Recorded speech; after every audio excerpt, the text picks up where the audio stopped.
High বন্ধুরা, কেমন আছো? আশা করি সবাই ভালো আছো। আজকে চলে এলাম চক কিশোর। তো চক কিশোরকে চলে এলাম, আর এখানে এসে দেখতে পাচ্ছ এই যে থিমটা হয়েছে, তোমাদেরকে দেখানোর চেষ্টা করলাম। তো সত্যি এই জায়গাটা সত্যি অনেকটাই সুন্দর একটা থিম বানিয়েছে, যেটা অনেকটাই সুন্দর লাগছে, যেটা তোমাদের দেখতে পাচ্ছ। ফিরিয়ে দাও অরণ্য। তো কত সুন্দর একটা থিম করেছে। তো থিমটা এখানে তোমাদেরকে যেটা এখানে বোর্ডে তোমরা দেখতে পাচ্ছ, এবারে যে থিম হয়েছে। তো গাইস, এখানে তোমরা যেটা দেখতে পাচ্ছ, এখানে যে এইবারের থিম হয়েছে সেটা হচ্ছে ফিরিয়ে দাও অরণ্য। তো এই যে দেখতে পাচ্ছ পুরো থিমটা, যেটা তোমরা একদম সবুজ সবুজ চারদিকটা, আর প্রজাপতি আছে, তার সাথে এখানে ঘোড়া, তার সাথে অনেকটাই সুন্দর লাগছে যেটা। তো পুরোটা সত্যি অনেকটাই সুন্দর, একটা অসাধারণ একটা লেভেলের লাগছে।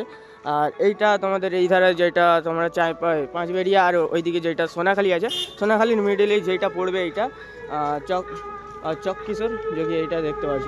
ওকে, তো চলে এলাম। তো ভিতরটা তোমাদেরকে হালকা ফুলকা দেখিয়ে দেবো। তো ভিতরটা কেমন হয়েছে, এখানে ফুল টুল দিয়ে সাজানো হয়েছে, তার সাথে ভিতরটায় ঠাকুর অলরেডি চলে আসছে। তো যেটা দেখতে পাচ্ছ ভিতরে, তো ঠাকুরটা দেখতে পাচ্ছ, এখানে ঠাকুর অলরেডি ভিতরে চলে আসে। আর উপরে ফুল আর কিছু ম্যাটেরিয়াল দিয়ে যেটা সাজানো হয়েছে, ফুলের কাজ একটু বেশি হয়েছে, কারণ এইটা অরণ্যর উপরে আছে না থিমটা, তো যার জন্য পাতা গাছগাছড়া দিয়ে একটু থিমটাকে সাজানো হয়েছে। সত্যি অনেকটাই সুন্দর। বাকি বার দেখতে থাকো, আরও নতুন নতুন ভিডিও আসতে থাকবে। তো আজকে এইটা দেখালাম, কালকে অন্য জায়গায় দেখাবো। তো দেখতে থাকো পুরো।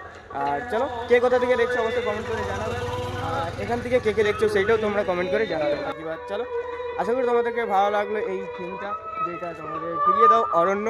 তো অনেকটাই ভালো হয়েছে। তো যদি ভালো লেগে থাকে একটা ভিডিওতে লাইক করে দাও, লাইকের সাথে চ্যানেলটাকে সাবস্ক্রাইব করে দাও। তো চলো, দেখা হচ্ছে পরের ভিডিওতে, আরও নতুন নতুন ভিডিওতে। তো চলো, চ্যানেলটাকে সাবস্ক্রাইব করে বেল আইকনকে প্রেস অলে করে দাও, কারণ নতুন নতুন ভিডিও আসতে থাকবে। চলো ভাই।